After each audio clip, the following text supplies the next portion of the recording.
Hello everyone and welcome back to yet another video. Today we're back on the Folligenz Discord server and we're going to be looking at some customers and their recent progression photos using the Sulfogenz. Some are using 5%, I think most are using the 10%, and we're going to be looking at Happy Turtle over here. So baseline for Happy Turtle, as you can see, I think I showed this in the previous video, but a lot of crown loss, a lack of density, as you can see over here, clearly a lack of density. And we're going to fast forward all the way over here. I think this is kind of the intermediate point where we started to see some sort of thickening up of the crown section. Now, the lighting is different, and also the style in which he combed his hair is different. But I want to say this is around the second month of use, maybe, second month and a half. We can clearly see some increase in the fullness of the hair. So definitely a bit fuller looking. Now, granted, he's on other sort of medications as well. He previously was on, if I'm not mistaken, sublingual oral minoxidil. You guys can go check his journal. I'll put the Discord server link and you can just go over here and check his journal out. But I think he was previously on sublingual oral minoxidil.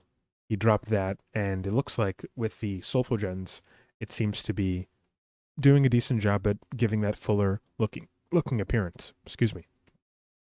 So this is the most recent picture. Now, different lighting, and you can see that the crown, is a bit, still you can see a bit of the crown, right? But you are also starting to see a little bit of, hairs, gaining some more width, and even some hair sprouting up at the base of the scalp too. It's not completely full, but it's starting to pick up some pace. So let's kind of get out of there. And I think this is Happy Turtle's scalp after, I guess, putting on a hat or, with like water on it. But as you can see, it's a day and night, right? It is a meaningful progression. And this is where he was, I guess, at the 1.5 month mark or so, if I'm not mistaken, somewhere over here. But it does look like he's getting some sort of increase in fullness in his crown area. So that's, from his documentation. And we do have to take into account the lighting is not consistent, but these are some things that customers are reporting. Another follow-up over here, I showed this in a previous video. I guess I just kind of spoiled it, but I'll go into Photoshop real quick to kind of show this side-by-side comparison.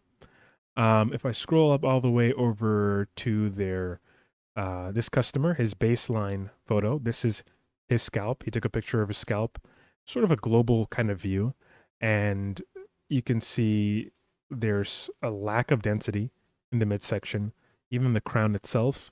And typically with curly hair, you would kind of get a good bit of coverage as the hair kind of grows out. So that's something we have to take into account and keep it honest as well. But in terms of the progression, right? This isn't a good comparison because it's dry hair, right? But still, there seems to be a notable kind of increase in density, particularly around the, I guess you can say, midsection and crown area. But still, like I said, this is dry hair, so it's not a good comparison to his baseline where he started out. So if we kind of scroll down a bit, over here, you can get the sort of comparison. But this is how his hair is at this point over here. This is his dry hair, right? About, I want to say 2 months ago, maybe a month ago. Yeah, maybe a month ago. This is his hair a month ago, right? As opposed to his baseline over here. And really, after a month of use, you can see that the density is kind of picking up, especially in the midsection. There are these baby sort of hairs that are gaining more fullness, right? And even some of the existing hairs at this particular, let's just say, lock area where the curly hairs are kind of clumping together, I want to, bring some sort of note to this so we can track it for the next picture. But you can clearly see that, the scalp itself is sprouting some new hairs, right? And the existing ones are starting to have like some increase in width. So that's really encouraging to see. So that's nice that this particular customer is reporting that. So if we go all the way to their most recent post over here, they do a comparison. The first picture, so this is kind of like the second to third month kind of update. He started at a weird sort of spot, but he notes that the progress is not great from, I guess, his 1.5 month check-in, but still, he's crossing his fingers for the proper third month review. So if we kind of take a picture of this, the first picture, as he notes, is dry. So this is dry, right? And this is the wet hair. So the encouraging part about this is that the dry hair is starting to look like the wet hair. And that can happen typically when you've built a bit of, some fullness and volume and density. Even then, let's say you wet your hair, you're still able to kind of get a fuller looking appearance.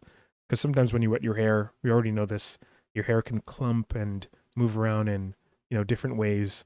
But even if you take into account the lighting as well, it does look like he's made a decent recovery.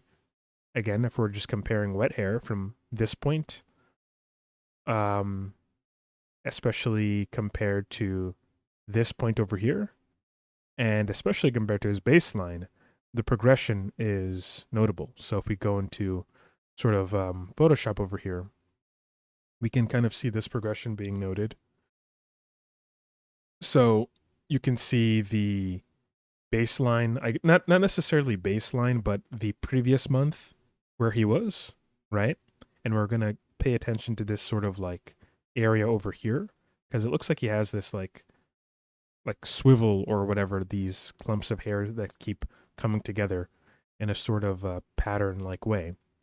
So if we track from this point onto the next point over here, right, we can see that there's less scalp show in the midsection, and the crown looks like it's recovering, right? So his hair is growing uniformly. Now, before he was already on dutasteride, and then he, I guess, tried oral minoxidil for a month, and he dropped it and went on to use Sulfogenz. So he's been on Sulfogenz for maybe, I think, coming to the third month properly. Maybe like 3 months and a half in. So that's pretty encouraging to see. And the previous customer over here, as you can see, just the midsection, or rather the crown area, is starting to pick up some, I guess, density. Now, it could also be the way he's combing his hair. That's something we have to take into consideration. But even then, it's kind of tough to say, because I don't think combing your hair is going to sort of mask the dead zone that is, where he started out, right? Like, this is a pretty severe sort of area to kind of just mask with a comb over. So there has to be some sort of like fullness taking it into effect that's actually giving him the opportunity to get a meaningful and decent amount of coverage. So that's it for this quick summary report. And we're going to be tracking the customers, and hopefully we get more people tracking and posting their results. So thank you guys, and I hope to see you in the next video. Peace out.